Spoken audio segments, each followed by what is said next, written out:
Welcome. Now I will show you how to make leaves in a special way. All you need to do is to fold a rectangular sheet of paper several times. Let's make quite a few of them and then take a circle. We will turn these leaf shapes into petals of a flower. Now let's fold the paper into triangles and then cut a heart out of it. Keep on cutting on the folds until you end up with this pretty flower shape.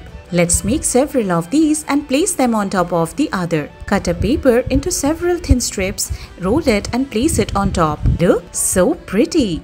Wondering what to gift your loved one this Valentine? I have the solution. Here is the trick to make a pop-up card filled with plenty of hearts. Did you see that? What do you think? Let me know your thoughts and comments. Now stick this whole thing inside the main card.